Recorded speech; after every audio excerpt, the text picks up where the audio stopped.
Ekuayo emfaso pi na woso. Aman bi te say Ghana sika sem ho fapem ejina Ekuayo so. Nenso empempi no eya na ekuafo ko ohaw bi mu a omuni boafo. Eto da kra na Ekuayo nimudie no te sese na de fertilizer ebegu ndobaya so ana ndobaya ne bi hu tochema. Eya na hinta omo kakra. Wenti ena Ekuafo TV ede dwumadie fofo kra ba ya to ni dey time with the Agric doctor. Wodwumadie su ye ni wona omuni mu de ewo Ekuayo mu na omuni Ekuafo ye di nkita ho da ne da me kire extension officers ebe hie mu na oma kire ye emwa omode boa Ekuafo ewo oman mu. Dwumadie me akosia asabi asumeni ena medi ho chia me. Sa wo pese obeso ya sen ana sa obe sponsor dwumadie ya friend numbers ya Egu TV ne so no na ye ni wo endi nkita ho. Time with the Agric doctor. Ekuayo nimdie ho chechere. Aha Ekuafo TV wo hwe time with the Agric doctor. Where Jumedia Ministry of Food and Agriculture, Directorate of Agricultural Extension Services, a day April, and Ekuafo TV, a toma akobo modiano. Sawoka se Ekuayo dia Ekuafo TV baby yewo and it is said Jumedia soon quickra April. Time with our great doctor Jumedia, yeni wana omunimu de ewo Ekuayo mu, no muni Ekuafo edi nkita ho dane da, ye no mo betina se, na oma chire ye ekwanya. Yebe faso ebe ye Ekuayo no ni ye se ne ebe ya endobaya no ebetimi abasa wo so oye enobo anso a wo no no ebetimi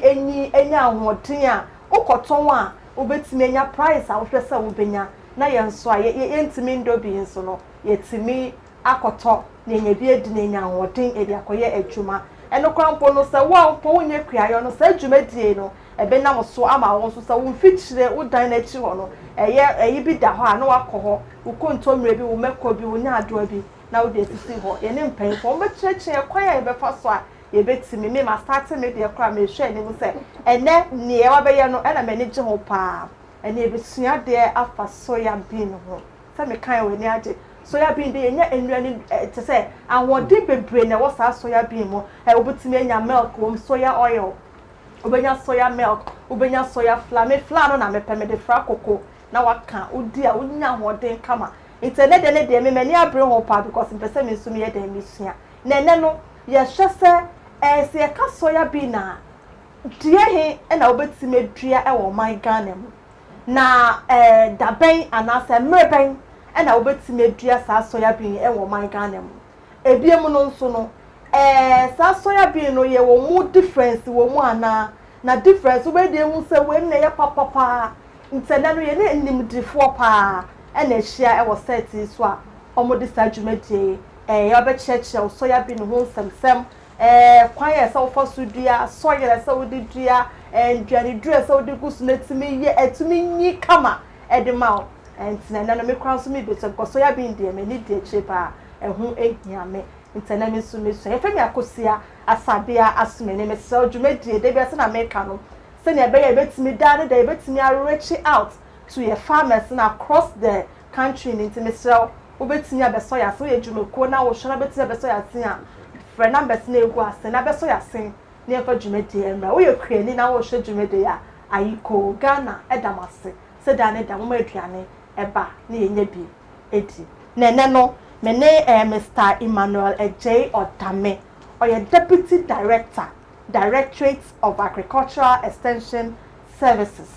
and Mr. Collins upon also a Agric officer. Mr. Odame nete Mr. Benkum Sway on no beme no and Mr. Collins upon and etua nesono omo ye mpanyfo a omo wo a Directorate of Agricultural Extension Services and ye kana brofo mo kana say agronomy of soya bean. Ye famre trimu a soya bean hu nsensem e je kwan ben so na obefa so obedua soya bean die ni variety ben na sese wudua emri be mu e na sese wudua na wudua kra kwan ben so e na obefa so obekra sa soya bean na ebetimi enyin na tamben e na obe harvest it's a name Mr. Odame and Mr. Opon wa ha o ma be church mo eja mo be ma kwa aba yeah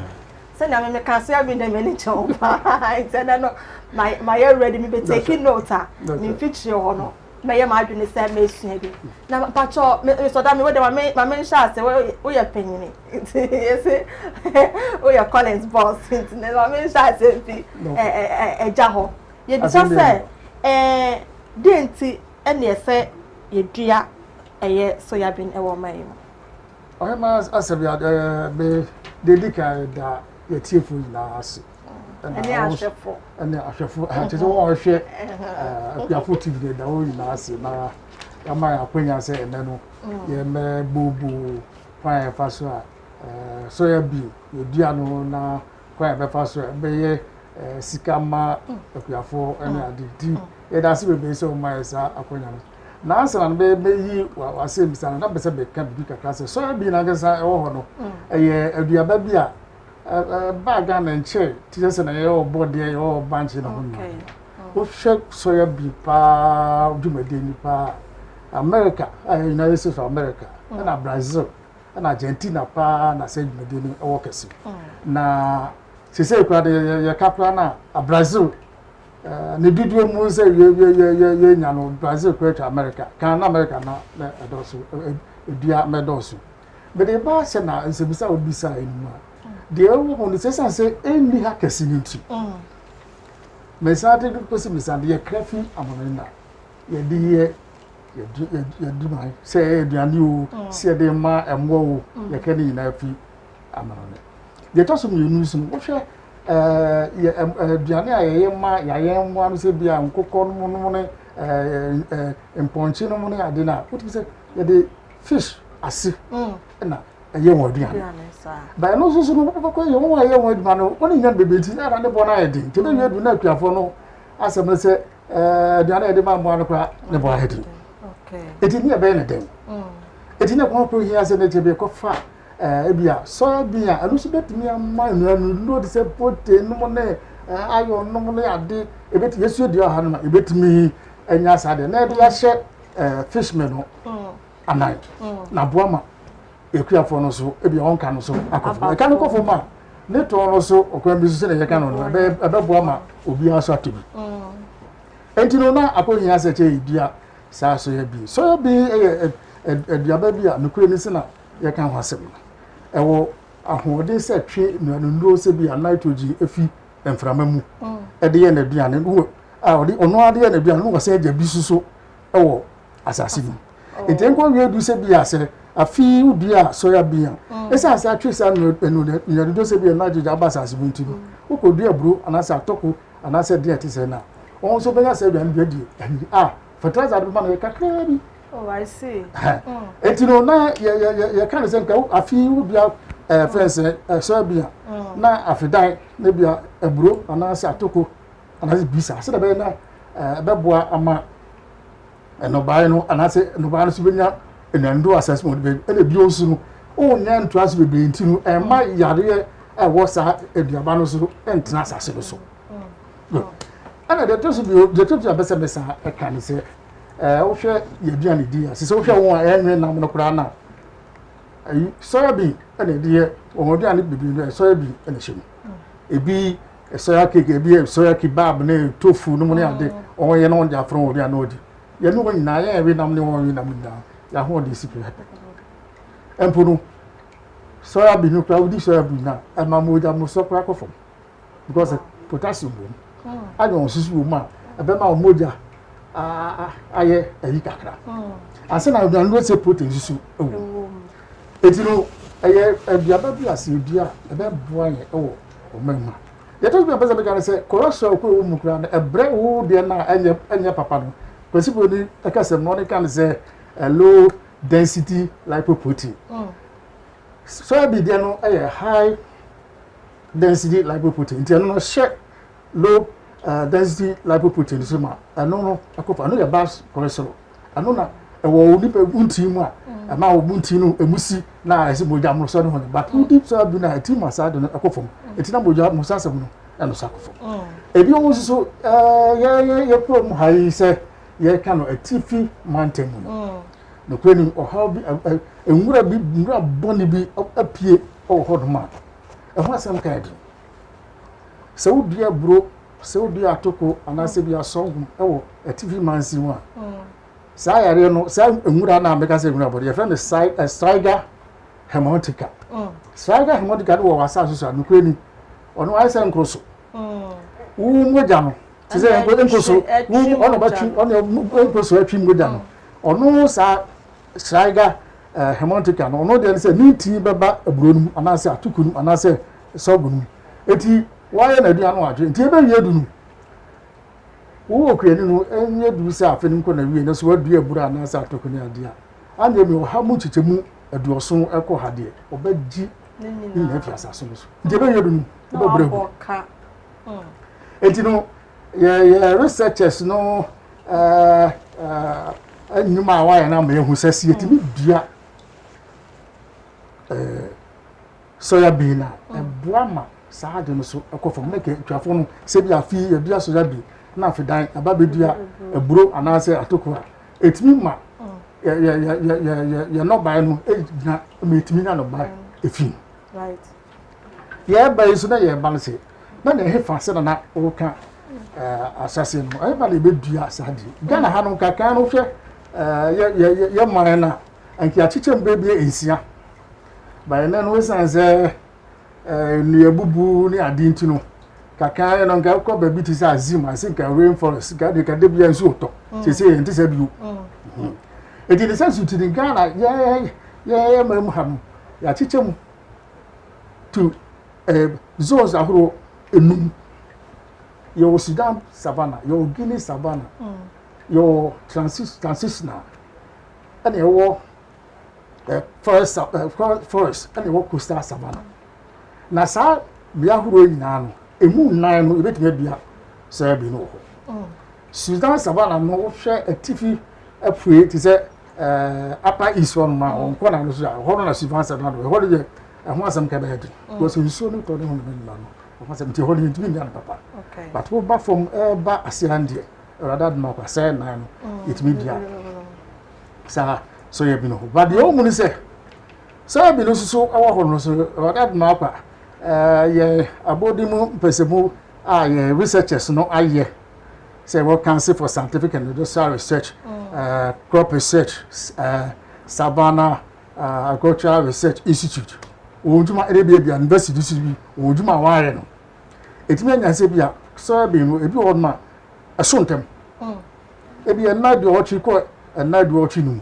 na so nti ano ye fa no early mature okay and what medium mature ya so fi early mature for ebi ete na de ochi ekosi oha na aso ana medium no so se bi efi na ohachi akọ na oha ni dunu anse na utra na oha ni dunu ni dia na ne ono ye there is a late maturity but se be na menu mi ni ba bi ete no ye ba hwe pan ba se de ya ta na te no na ba hwe wo dua so ya bi no utimi ko fa de eye lo mature na medua no ko sa de bia wa hwe na wanya de ji because of penisia asemaba eti wo hwe gidi Savannah ho no a ye hwe ne se obetimi adua eye offense medium mature no ebia bosumi a etoso ensia nchemu ekosi bosumi etoso so na wie no obetimi adua se June July exactly assembly yes okay wo hwe de so ntem no so a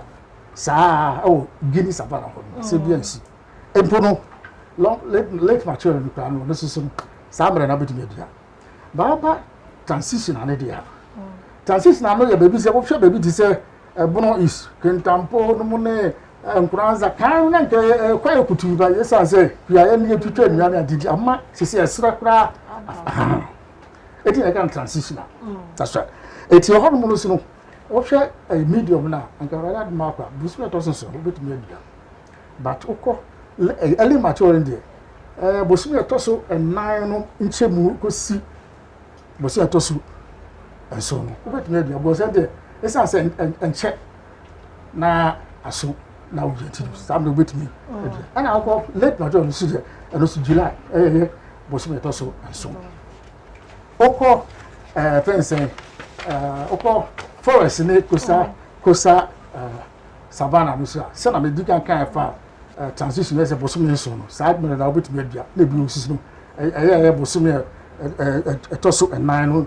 in Chimu, I could see the tosso and so on in Chimu,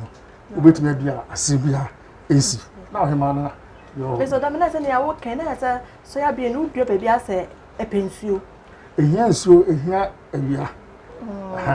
It is in so time, or comes that your papa between money. Okay. Yo, you best about Sonia Baje and Chichen, Mr. Collins or Palmer Baby South. Ye cast soya bean, your particular variety, and I say, well, soya bean soon could be a bet me dear or may moana. Your soya bean soon could be bree. Okay. Friend varieties, above for friend varieties. Right. But said Mr. Odame variety I be choose choose variety be a keke. As so shed no man Mr. Odame coming now and so choose variety. Said your kind of say you be na udua soya bean. Ebi ho abeyi because on my example as Sudan Savannah around Boko area mu ho where shepa. Nti so person select variety so another thing is also ahwe so hwe da bia obey dey the person this soya bean eye obi ho was person me dey kebab obi was person me dey oil obi also me dey koma enkoko me dey cake soya bean cake na me dey ama enkoko anam preku eno so be inform variety a obey dey obi choose. Another thing also can ya very important and say number of days to maturity a more be and some variety na day enwini and really very important. We crowd say bisa question be say nsuo no to a epensuo na epewia no no nkasa catch say epensuo esa pewia be say ontumi dan ye because time a dry no enye sa time me hia nsuo because nsuo ba ebema ne storage no ebe de ne say u store abon say no ma fufufu ho a no for friend aflatoxin a hard dream pa enti after na be select variety no ese say wu dia wo person de soya bean no eye ana nkofo obeton soya bean na ede amomo omo no be inform say ehia soya bean type we because you person de oil ye wo different types be brie ye wo jenguma ye wo salintuya ye wo 1 any 2 ni nyina ye pe but mo height ni different ba ko nyini wi a be 45 to 55 centimeters and about 55 to 65 into virtually the same in a bovia a cream color na ye wo ahoto ye wo nangba ye wo afayak and also cream na eswa either say a yellow and I say a cream ni na the same soya bean na and ye wo GDA ye wo latara ni na crop research institute any ministry of food and agriculture and I come ho abom no ma hwehwe mo say ehia soya bean na ni ye weda ni bibia betima yeden aye fan ye dua e benya de ye pe no na nti varieties ni e be brie and na o be so dua so variety kura person select no enka be ya enka kom area mu na hwe se de enkofo so dua eno be inform say o variety we eye wa ha e be yi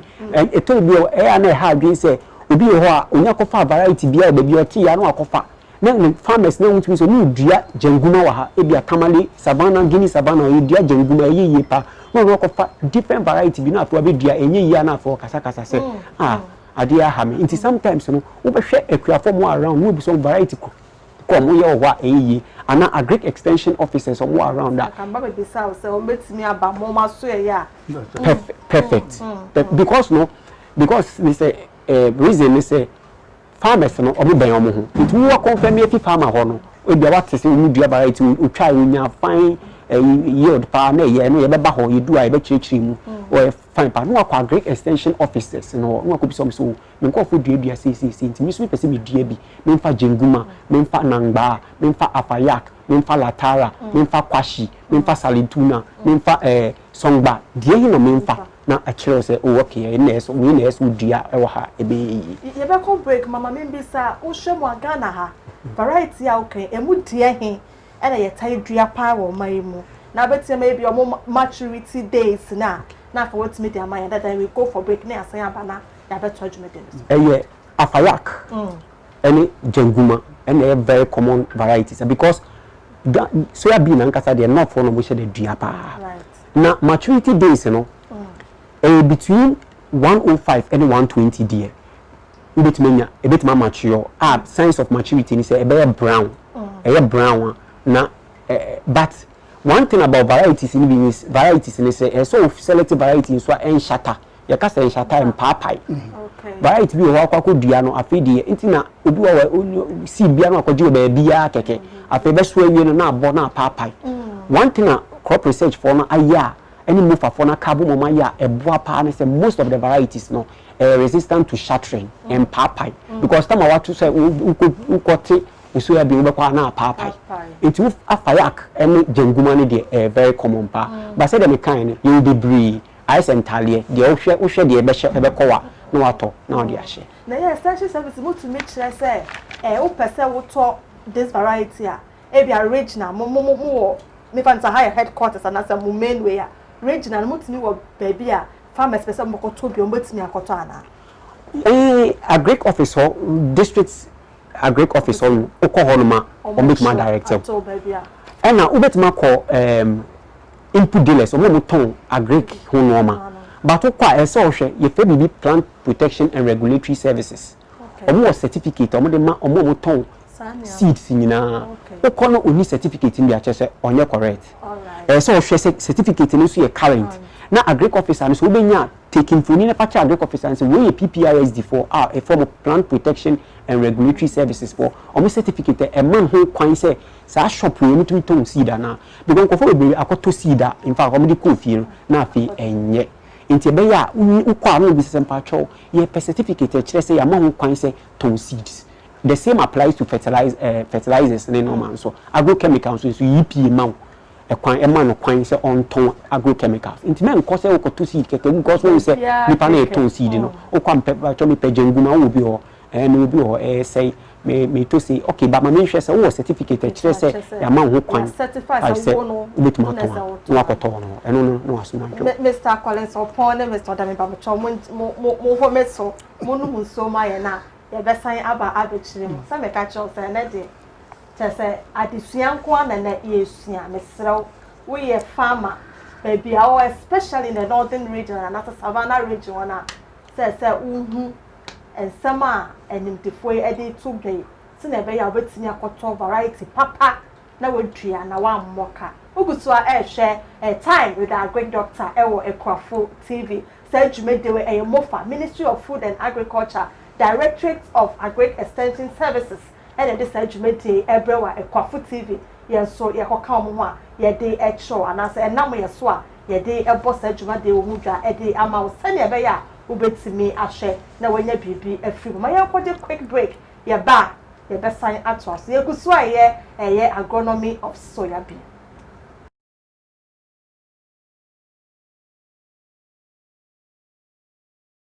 Mr. Noah Kwabasonko Embra time with the agric doctor said Jumede Ministry of Food and Agriculture Directorate of Agricultural Extension Services and this Jumede Ebrewa and Ekwafo TV so wo show ewo bebia ewo omeimu ene ye hwe ekwan a wo befo so a obedua soya bean asase so a obedua sa soya bean wo so soya bean no emudie he na obetimi edua na sa wodua kran so a emreben na sese sa soya bean etimi enyi emawo na wutwa na wutimi ediye wadwuma eni ti ene no yenye nimdefo a omo ehwe sa kwan yi so a betimi a kire yen a wo we ekuyefo anasa wo a wo so pese wudua sa eduaba yi bi no obetimi ahwe so me wo Mr. Emmanuel Ej Odame oye Deputy Director Directorate of Agricultural Extension Services and Mr. Collins Opon oye Agric Officer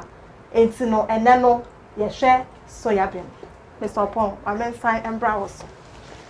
minimu se eye soya bean no omo wo kwan sonko bi so a eye director kra kan se omo wo eye minche me hu se na menka no nutrient nitrogen a omo de ekọ asase nim nanso yesa wo kwan bi omo betimi enhance this nitrogen amomo fra no se inoculate first inoculant first train obi ka sin inoculant ayeden na kwan sa kwan na omo fa so special way na mutimi de enhance nitrogen e wo sa asase me no so sen na ye fa so cheche sanse okay soya bean a legume it is a legumes an example a granite a friend in katie and a beans here yedi whether bambara beans and beans here cowpea beans yedi friend cowpea or bambara beans na omo no ade so nku bi omutumi ye se de Mr. Odame echirichiri mu no de omo ye ne se omo ne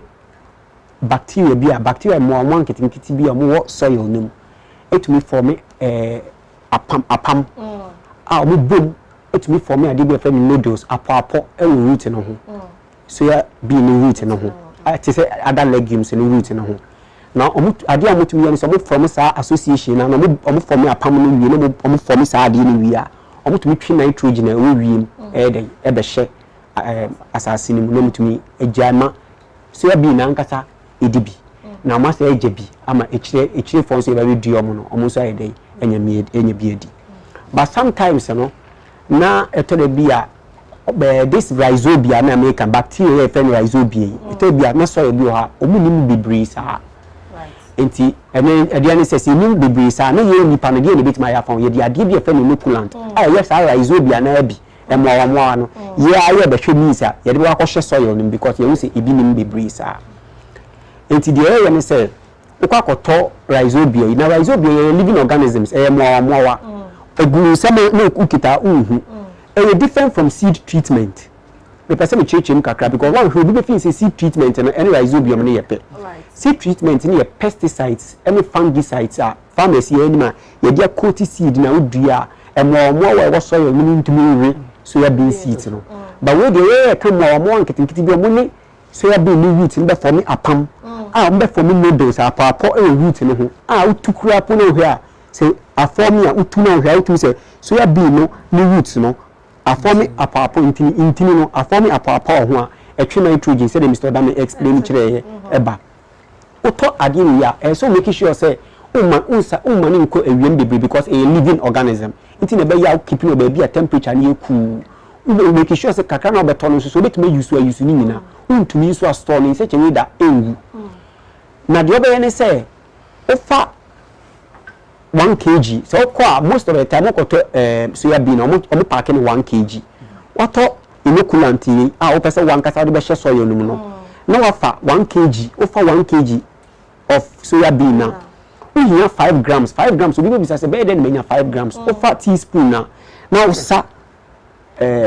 inoculant na make ye mo e de mo be hye soil na say de mitima boy ni form sa apo no na yetime affix nitrogen no asare no so atre baako aye teaspoon baako na de afra na de fra na de nsuo so kakra ye dey afra but sometimes we de nsuo ni fra entumi tale ade ni yi into the sugar so we say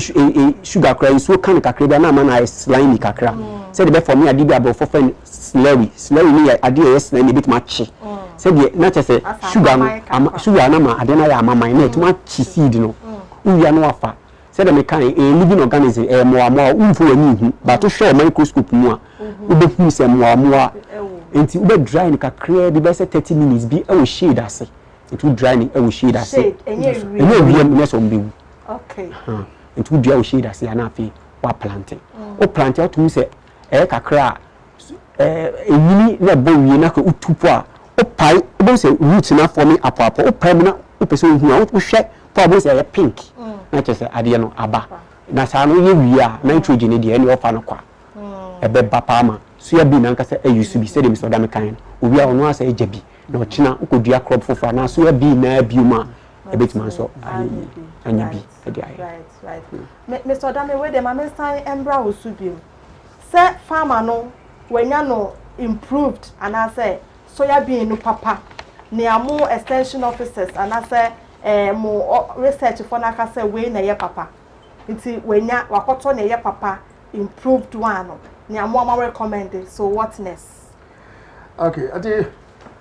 ayama asabya ka bele be kan say na bese be asem bi twemu ansa na patwamaja de bese be sre ye kuafo ane ye mindful ane say so adwen so bese ye kua ade ba ka echewu say me ya ehe na eko hwan na ba beto ano ye nom ade edikan kwa cha ehwe na ehwe ma e bi say wo poshem na ansa na baba be bisa say me de be fa hin ehe na me fa onya me ene obaboka entomra woni mra so na nyama ade ase enti eche etimi bisa se bia ye man temu ye man si mu e bia hefa na ye to no ho na minim se bia mesmetimi na akoka e bia me ya mada koma no kama age bia ne oli pe totototo nti enu se na botimi ebisa agek asoye e wo man si mu o betimi ache se kwa na ban kwa ne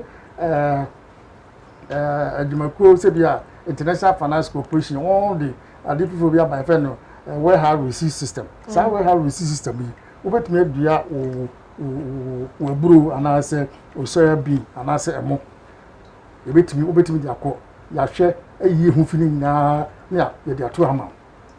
eti no o peska ko ebetimi akaso okay na o here skenti Jesus ka wi ekosi mra e beton ti eton a na o di a oje no ne be ya chef ne do o di aka ne da ma sa di aba o mema ye hwe kwan se wade aduna akwa wọ́n wọ́n edua saa ni man betimi apese buni wọ́n wọ́n beta mo a betimi saa receive warehouse receipt system betimi ade aboa now they can be honest efa na de wakoto inti yes ohi ma de o mo ne se bia baby akoto no kura punu e bia na ade aba egu awiam ne aton e bia egu awiam de to bi okura no se na yakura no anse na wokoto de to so me se e bia dan no kura pa store no anase bia ya akoto no kura no container eje wo container no nya asem koto etudo asem se akoto se bi de na so no che timi hwe se che si egu kakra de ha se so bi abara koto eye papa na se enye papa se papa udua ewada na kwa dudo na timi fifi se papa de on bi onu se etima se na menua ofon kan no se bia on nyina beni akọ ebia se bia se 3 feet o so ni na the same height only na papa ebi ntutum enye tutu sisi kala no so be say ni na so epe eno won gina so awon ho de gina ma won nyina gina so awon de wo ne saso no so otimi hu ni saso ebetimi abo hu say we nu bia obenyo skefi eni ti na ho hia say a chese ye sa seed germinating test right na no answer na bia obeye no de o mo say bia betimi ahwe abana wa kwakoto no e bia befa mu aduasa na se bi oha na watu amana to be why your bed come on your bed can say to why your bed akra bia be 1 meter to 2 meters and I say bia 39 inches to maybe bia 6 feet 40 inches now we are say I put some match say am kite am na it so two or sa bed no so tintin e say match I told me to between we are free to 5 cm but I dey be and we no me dey to na say a little over 4.5 cm to wait me to na utu sa mere o de o ha no mako tititi mako da tum sa na de nwa gu so to be about 3 centimeters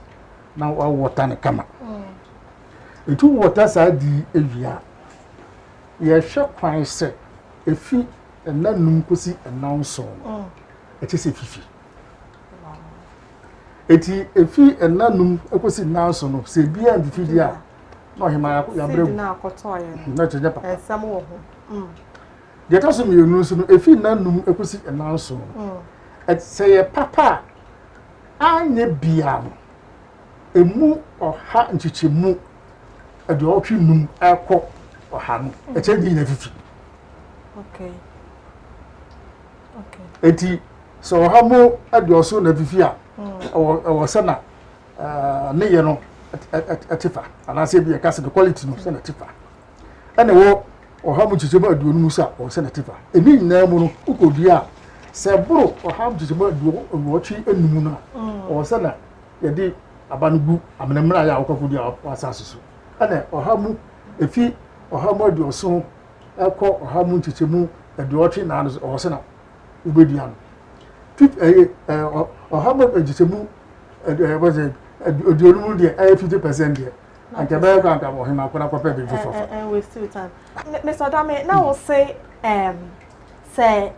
farmer no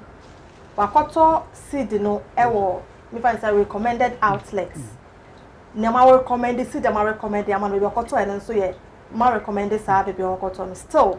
so ye germination test no adentia ma say that the medical kan no ebia o hwe tibia ya kura seeds no sebia dan kura wo mu kura emu hyew no senate okay ada bi o zuro ebi on ma make obi oto na sebia no okope abani fi eduaso onye on ma na wadua ebi akofa fi eduaso ana odi ahye bag mu kama there are fake products in the system etino what be gaza okwa dey ya bobo sute eno andabi and sesunti na chese chobo modern aso be germination test kebe na enkoye kama because make e kwakoto kilo bebe na beto that's ke na shi dabi kebe sa right it's why germination test when who say seed in farmer who say seed na oye germinating cell no e viable e seed papa say onye de yo oye ma de test bi na e pese e kan ho asem bi o say ye say na asase na kese sa odi aduaba no ko biaso say na no so na minya be ma collins ka e bia pa say asase ro so bia dua ti so kwa kodua bi ba ya bia no e che timi hwe mpese asase e mpese bisem kakra o ye di kan e bia asase na kese no e ya asase a betimi adua soya bi owoso asase na kese no asase mu nura anase nura wo asase mu no edoso anase enoso echisi yu e de bi o asase na kese ye pese kodua oso no e bi ya asase a esenso tetimi kura nsuo eche kakra ansana nsuo refi se de ba no ba betimi nya anase asase na kwakwa kodua de e bi ya asase nyamu nso tu ma ni na ko eche timi je saadi ma we na ti u timi je saadi ma we nya wi ansana na fe no hom se ma de na pese be but no so no se na eti na ho asem kakra wo no se wa o kre no timi nya ni mundia no wo ho se bia Council for Scientific and Industrial Research Soil Research Institute on ni mundia on timi bua o sa fan so na mo kakra o mu se bia on ba di sika kakra ana se universities awo school point awo Ghana no fan se Legon se Kumasi Knusu se ye UCC se ye UDS o na so ni dia o betimi aboa ma wotimi ayo so test ebi o so no se wo bia wotimi na se bia onipa pese bia o bia ekes bia aduonu ekes o ha no mo ade ani acho bo mo ni aye se be yan ko yaka ana ye bia wa ye ka no ya di tu ekes ti ekes for ekes dia ebi abada ma ko betimi yo abefo ebi an fe no soil test kit ano so timi ko do ba no entimi nche o se asase no enanu do mu no ebia edoso anase wo de ba mo ho an kala o de asase ne fra eba che kala se bia ebia no ndo na chu kakra but the soil research for the university for the be the on betimi amma comprehensive mu se asase no say na ti we no wom we nim eti we nim ntinu a che kopa we de ka ade pia go if you want to me yes ade we na bia na na ko se asase no kwa be ne be fa so a ye be siesi asase no na de adua ye soya bean na no ye wa kwa horo be miensa e fa so e de yes aduma ebi ni se oba ye abiblim hanuma ana pokwa ko Brazil no ne ho nyama ana se ye twa na de jatum oko Indonesia afi bia na play European country meet ewuse kumu ane sunu kumu ti play country meet ba no na ye no ye be ya de kata aso en pese che se ni ko se po so doctor na enka be ya en fe jan to asase ni na hye boso o ni su saso emu a o mu nyina o mbo ama funtu asase ni ma mframa ko mu ni adi na obekum o e se so na adi jan aka oni padua ai nyet se na dada de ti aba tun sapo na asase do so de ti edi ka wa do ne ke bia ke be ya se ngura no do so na se ayi so en mu ni adi o ma wa bo no kakra na wa hye o na cha asase nu na ada ngura na aka no apurafra asase no edi ne kwa ba ko abetimi edi ayo ya doesn't mean say bia wo fidie say bia tractor making on awo kwai mu ni ade de o tumi go su tractor nkwa ekọ plow ba won say so say TV man si mu ne e bia ye coastal areas ni ade de bia betumi su tractor na bia a plow ba no plow pono so no akwa plow no so oni su sanso ko si bonika bisa compassion wo hwɛ ties na tractor ndi na masaso so emia asaso no ma say I say ntoko woman fama be fast na etimi emia na be ko nti fama ko otimi ebi oso isu ade plow asase na ni na ndo no kesi eti wo dane asa wo dane de ko chefo ma na fe be bi na ndo ni na ba so ntwa ma na fertilizer asomo but anye bia no ya de sa kwa na pro asase ni no so ma fama famu a obetimi adwawade a bunya asumpi ana bi yonso no se wo do abo bi ka bi proka ano se bi ka conservation agriculture na se no tie ntie no no bi a obetimi ado akofom kra na ngura na gusu apro na egusu na akof edum ebu twa bi a na otwe sa bosume na kodua o sa bi na fam ntie antomra propra process no na wo so bi na pagya anu so be no do na se fertilizer ama asaso anu so no esa se wo ma enfidie na se wo ma pressure bi anko asaso nti no asaso no wo se na dia boko insota ewia sisu a esa se mura ngusu nti no enhye yi so no wo asaso mu entem etiema tambia no ba ile wo asaso no also onya from now on the fifi e de ani kama no he ma de ona wo se no se make bi osu let's say one disable assassin. 1-5 tata prawa ango ne haro ango from ni adintino. Emu o munusu no o asum de wo bi se woni na assassin man frama efem. Ne bi osu no sa enwura ye wa assassin na apro na sa fertilizer de bonti. Afedan no sa kodua bi fifra sa assassin no esesa no ma se do so kama. Aya emanu do susu. O wa assassin. Mr. Collins. Me nya ntiesa na se me se mo kwa na mo kama metiese se wo pedua na ese eye ekwafo no omudua soya bean no e wo rose na eno no be ne se me da se pa enye eye de wate ba no krenso because uko Messi na Messi si dan na se uko to pass Messi na mfa measurement nto ho a wan kasa kra yi si dan wan hwa obi dwane sanso na uko to se obi pamatale na so se o pamatale no wa measure hwe eno nso otwitwa no ma ne saa keka oye mbehyew nti kuani so saa na ese oye dan oye se unya tape measure wo de be measure bibia no hu se okay the size of land am woni this variety and say type of soya bean am we say necessary medua no esese me chichemu sensen na ma emu adwuma ye ayedai ay easy I said wa ko mo ho a obekọ na etu enoma ni nyina agu fom na oni na mu keke ebe ye dene na de dene ma is ekuafo ye extension officers for ne say obekọ na ekuani ni se oye de ade bi am fe no all die be die just osa yi soya bean gu ni nsema ba bi obehwe agu bia no ahwe agu esa ema oboka na so de ahoma etotototo ho na wutu se sisi ebi ekwan dedede mu fine ema wan kasa kro mu adwuma ye be dey ebe easy ama wan kasa be dey ebe boa wan kasa emu do ebe dey ebe henhan wo afen so Mr. Odameka bibi we germination test we are enu very important because ebe inform we be kire wo say masas we mehia this quantity of seeds na me dey adua seeds na okita no me mfa ni nyina nkoso okodua ni nyina be fifi ni nyina na be fifi into akabibi so ye germination test here for 100 seeds ni dua baby udua wi akan de be fifi no de nti e for 100 seeds ni say ma wo ye easy ma wotumi ehu percentage no dan so kwa 75 ana 60 eno sa no calculation ubetuma ye ne sa ebe fo ni so ba 100 na no be easy amount it wetuma ye rows yi atwetwa bibia wu say okay me plant first line wa second line wa third line no say see I did them fine no e de na sese wo ye ade so ye so why germination test e wie no e na be kire wo say okay minya 85% na minya 85% ana say more I said your kind na eno sa no soya bean de obetumi atua 2 in a hole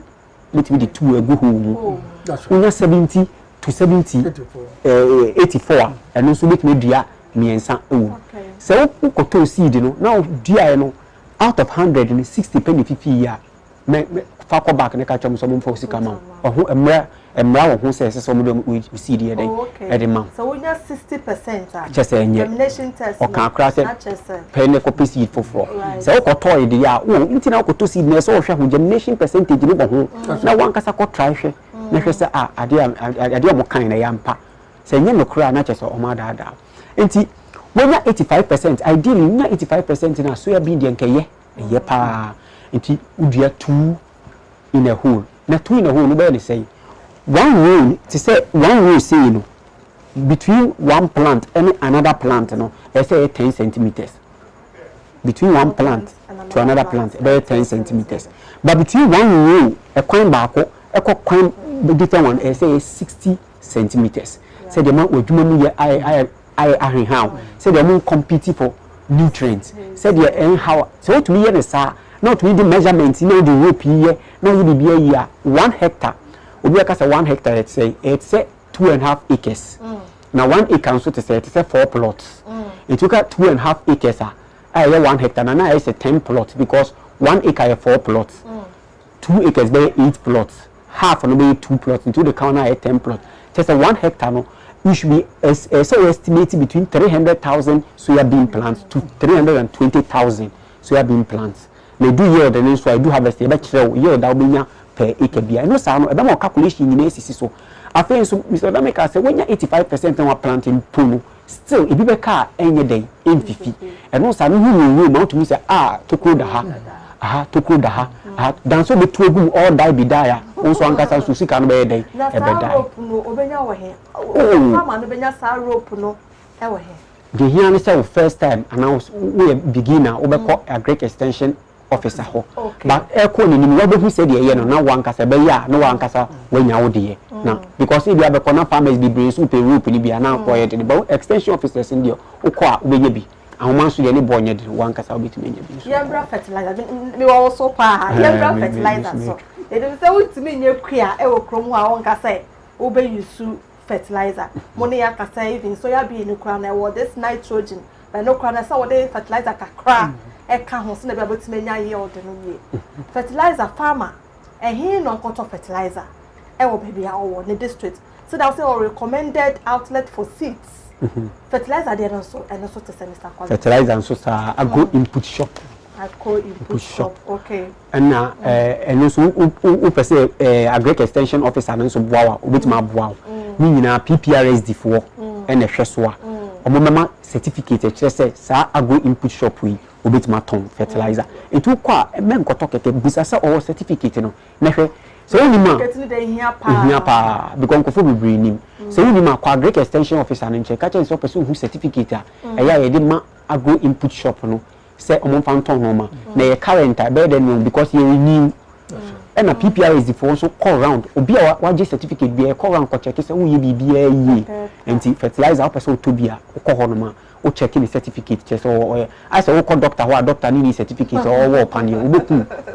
sa nti ko now check certificate na to sure obetima to ho no na fertilizers no emudi ehi na so kwani bi hwe na o adua ne soya bean fertilizer be na o recommend it as an officer agric officer o recommend am na say this kind of fertilizer or this type of fertilizer no who use for soya bean na unya higher yields and as fertilizer na timi fa every crop na Mr. Dami starting no ka bibia we say the discussion nyina start video kan ni nyina so ho no be build ye dan no e no ye foundation no o ka say soya bean dey no to be fixing the nitrogen egu soil no but say dua soya bean was asase ne so dadadia nhia nitrogen because old one na dey affixing nitrogen ama new one no but ye ndua bia e dey na obeye fertilizer your NPK 15 all right eno no unya 50 kg bag na obi anim 50 kg emo bag ye 25 kg 25 gen mienu ebe 50 kg unya no miensa ebe 150 kg a unya 2.5 acres a eye 1 hectare sa NPK 15 ubetimi dia edey ubetimi dia egum ana 10 plots so what 10 plots are ube hia NPK 15 that is if say the Mr. Odame kai no wasase no say ye dua say we be in that dia na chese we hia NPK 15 because it's ya fix bi amount baby ube hia bi because new plant na age nyini no ono ntumi fix nitrogen no to hia starter to be nyini and to no the man no nyini a ono ebe hwe no because inoculant and so ebe sa aboa no no aye dey etuma ni bibia and ye what single superphosphate and also and also a type of fertilizer. Right. And single superphosphate and also a type of fertilizer we 100 kg to say 50 kg bienu a obetime for 1 hectare ana nya 50 kg ya so be say 10 kg 40 kg we for 1 acre obetime dia ede obetime dia ma o plant no yes our manure your cow dung your poultry droppings and your emwa mentwie ni nyan ase ne enkoko ase ene wow compost a waye ofie eno so combination wo ho se wo fa akoko ase a obehia 3 tons just 3000 kilograms 3000 kilograms it is a 3000 kilogram no wo person who number of bags are 25 kg bag mpodi for 3000 no modified by 25 kg it is a more bag 25 kg no divide abo say for 1 hectare no 2.5 acres no we here sa quantity of bags we for enkoko die no mentwie die so here 4 tons 4000 kilograms and so person who offer a more bag ba ko 25 kg and one be anim divide 4000 by 25 kg we who sa number of bags that will be here for 1 hectare 2.5 acres 10 plots and a wow compost if ye die janan no man wa mix no and also we be here 5 tons not just say 5000 kilograms and also person who 25 kg bag na for 5000 you divide by 25 we who say a more bag 25 kg quantity will be here for 1 hectare right now I say no by the would just one akwala no step by step na what to me I engage no Mr. Odame my members na me be say recently there has an issue with chemical residues on our farm produce no e dey na betimi aya e betimi aketeli these issues Mr. Odame I said I call sir said na ka row planting ade ba kunti aye pese row planting no edimu ni say you can be say population density fan so bi wo no ma odua 1 acre we are soybean so na ka order be that o potato say na auto and all ye row planting no so a ebi all ma the number of kilos are be dua 1 acre no property a kitwa bi ti wo nya hwe ti say obi a wo dua buru eburo no obi betimi aka se be 6 acres so ya menu ha akose menu ha ya menu be ya random ba sa random 6 acres obi se betimi di 2 acres not the why no row plant with the correct population density obi do 2 acres be nya ana ba se wa we 6 acres na bobo etina ye presse we no row plant na wo dia dia anto mra ade nya wadum say 82 100 days say 101 to 115 days and I say 120 days or that ma ko benya so bia chance abunya usika the toss we now can fertilizer some say no soil research any company back akabuma ma otimi aye another fertilizer blend especially for soybean almost one specially for maize improve back so for rice na cassava etino ano se pese e bo ndo se amako se mo di omisa sa fertilizer blend I don't know enu no bebe mu a asase na bi nu ya da ham kakra se bi se akutu ba kora bi se vitamin C na wo se akutu no mu bi se akutu na wo no vitamin C na ke se wo mu de sa asase no enu no na ebe yin ama akutu na ti be na vitamin C se enu a wo ma akutu ba vitamin C no eti ya shada aye sa de na especially for soybean right nti eno no ye bo hu de so betimi ebisa na yenya e de aye Mr. Odame ye time minute no so to my chemical residue no my the young pekura the young person say e dey set bia na obisu chemical asana bia be ka se wu kwa obisu chemical ne bia no kwani first e cho otimi hu say chemical na use for soya bean and honyama obi na se cocoa chemical not as any edugu ntosu so it's wrong eti be yeduru ebe wa eti anya bia na asana ba kokra se bia mpese me ya pra e che otumi ko ofon mu bonsra ko nsra wo ofon mu se ma hu se amoabu ha eri minwura ana se ma hu se ayi lobby ana se osa ewo me sase so eri minwura ansana uhu ni sa ansana bia ko se me akọ agriculture office den na me ya no bia chose bia ko to se du na de busu na mo nyese wa so na de busu a ya eku ya nkasa and at the same time the come na Ghana dey no ba be akọ abontia abonfa ka se on mpe anu kra bo no on mpe no wo be se tua ho ka ye kwa kwose no ye kwa se no betua ho ka to ntua unti fa ma bi eti ya hwe se eku afọ de pamcho so on do be on mo ai na o ma ye na ntimi ni since cancer no mo e fa fisa no na ye dey no ama right Mr. Collins, I mean your final take na ye sorry to make the because another education no I say many age ho me many age ho pa so you been education no it will mean be post harvest loss no how must the farmer handle it said the mekan no varieties no you developed by Mofa any crop researcher or makeka bomu varieties o produce CC and be brina said them edi kan mekan no e bit me fix nitrogen no e wo so ma we here inoculant ade ba ko so esa hadwen e wo so ya bi mu say pod shattering che say pod na ade na kata seed no it be papai na atofom but no creaming varieties na ba be brino resistant to pod shattering che say esuya empapai enti but why we say no e dey a ubenya ba ko mienu bi e be dey e be pai ba be bree empai edu maturity out to say leaves color no change pod color no change than brown afei ebi pai na o pai bi na o hwa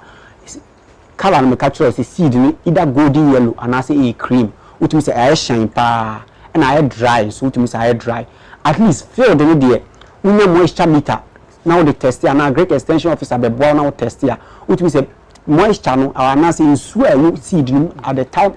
I be harvest no ebe say 12 to 15% na che say aso aye fine ubetimi aye den ate to ti opai uya to from wa wo so ho na wa ine fine na che say right but wa nya ne sa na say woman stay of food ni so be bra nsuo bebre twifim one and we be process ya ebetimi opapai we na fi won etumu bubu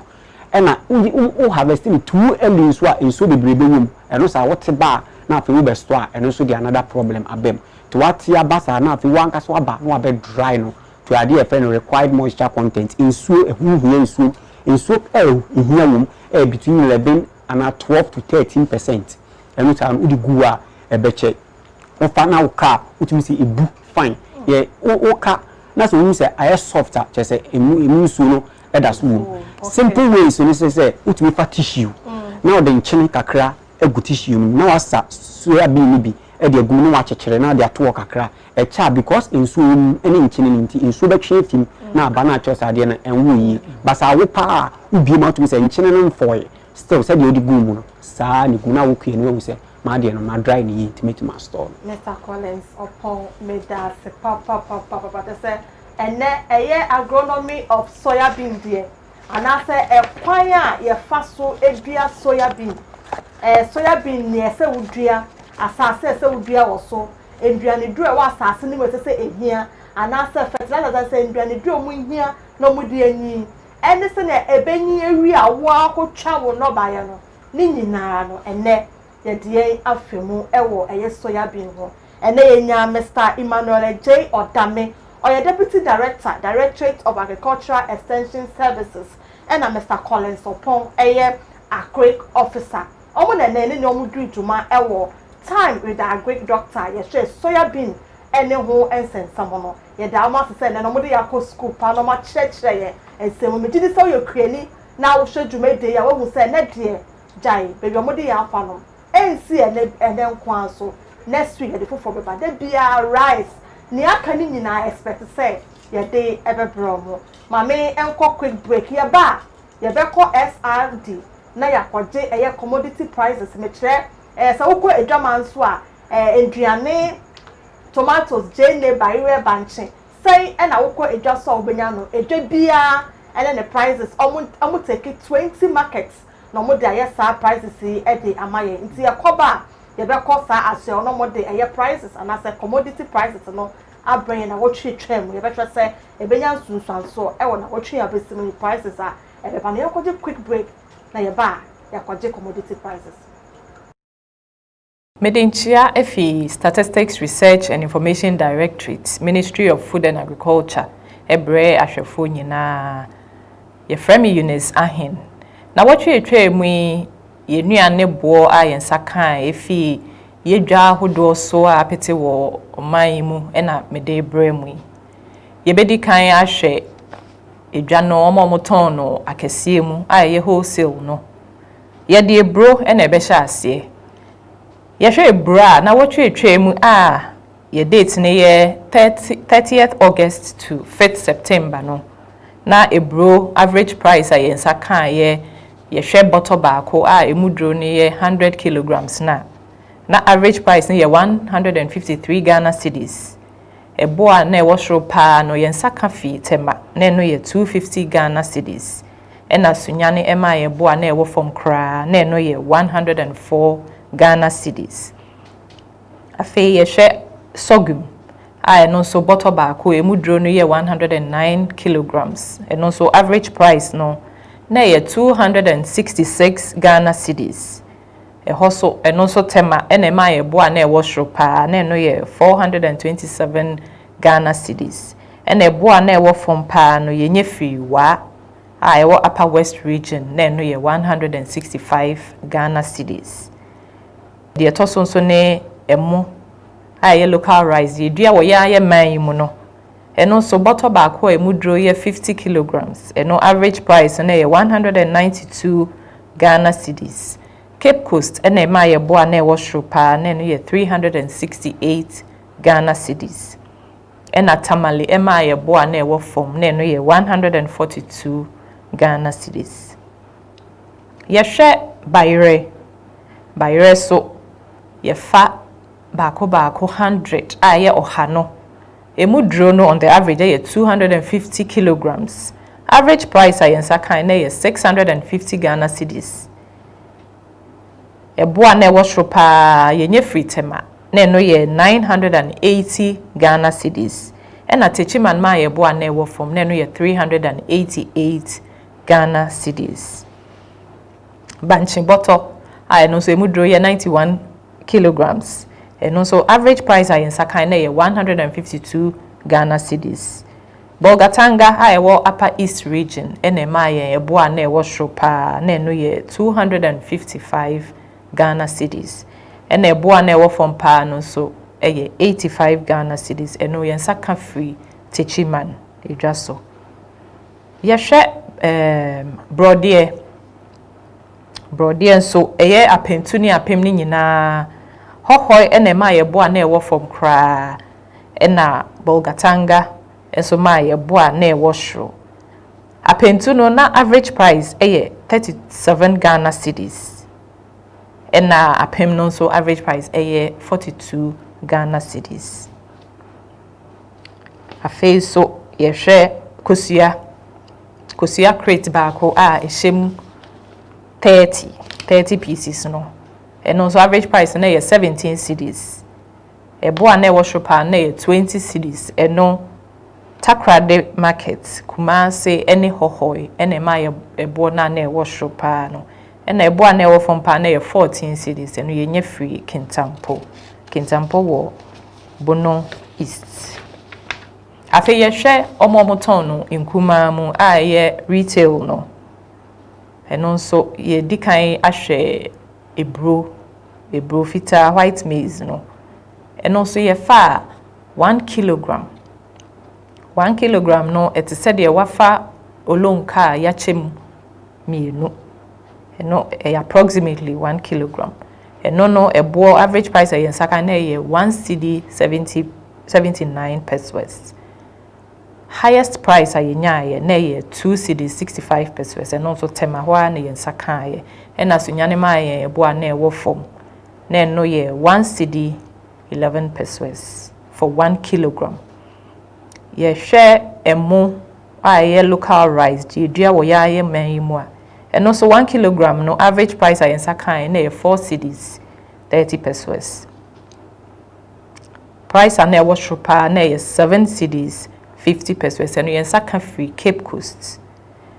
Ena Bolgatanga ema boa na wo from kra and no ye 3 cedis 11 pesos and also for 1 kilogram na. Afa ye share tomatoes. And also tomatoes ye dua wo ya ye man yimu a. And also ye boa na ye weigh 1 kilogram na. Average price na ye 4 cedis 34 pesos. Madina enema ye boa na wo shropa na no ye 10 cedis 42 pesos. Ena homa ye boa na wo from kra no ye 1 cedi 62 pesos. Yeba jene so a and also 1 kilogram no. Average price a insaka na ye 7 cedis. Ho enema ye boa na wo shropa na no ye 10 cedis 75 pesos. Ena agbogloshima ye boa na wo from and no ye 3 cedis 78 pesos. Afi ye hwe meko muno no and also 1 kilogram no.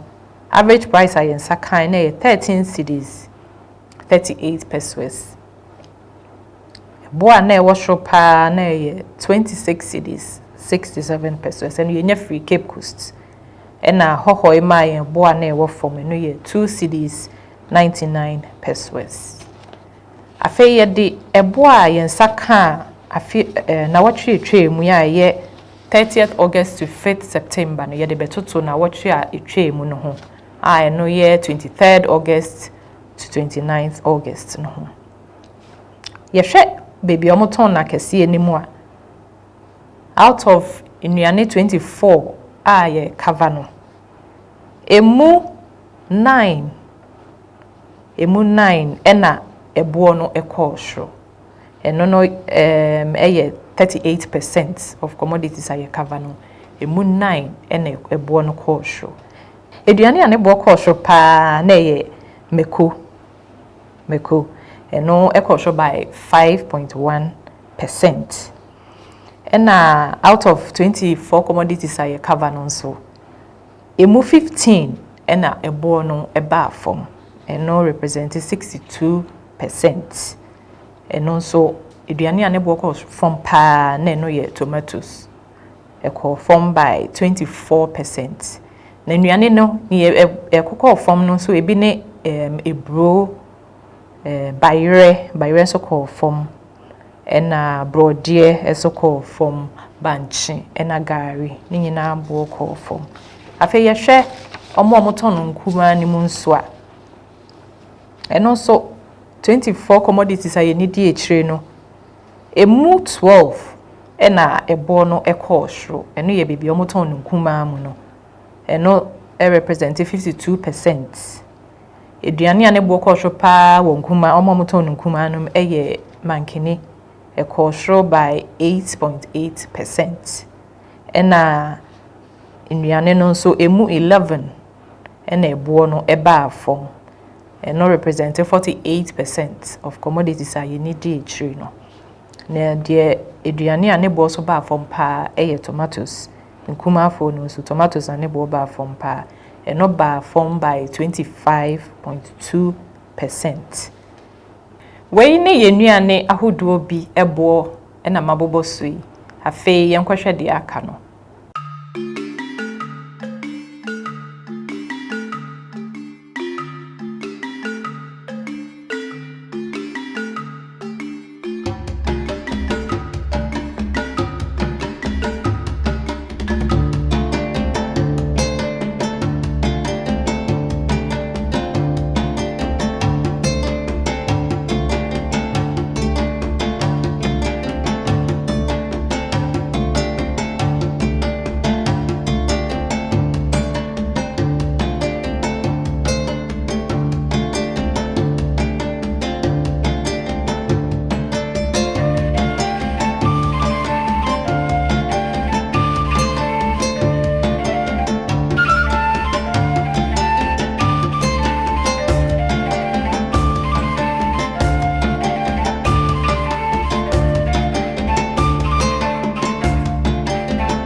Yo, meda ahwefo nyina ase. Your friend Eunice Ahen, Mifi Statistics, Research and Information Directorate. Yes, a Ministry of Food and Agriculture ase. Madam ase.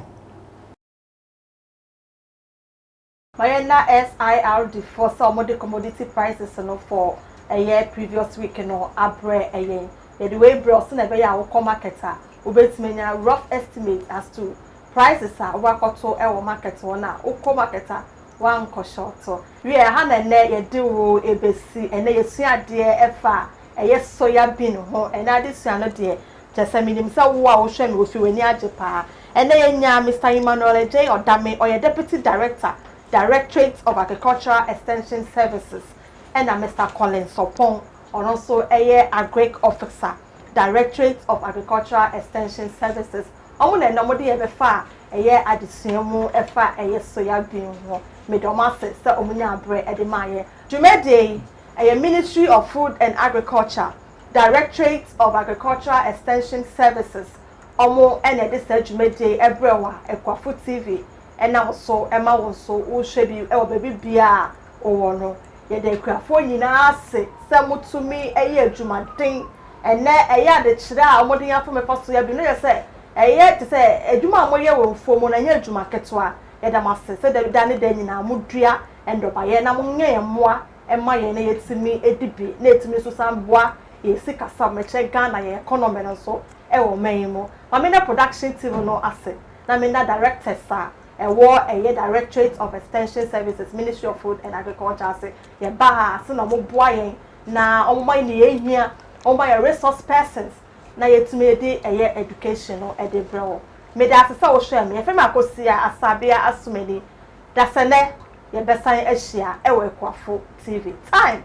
with the Agric.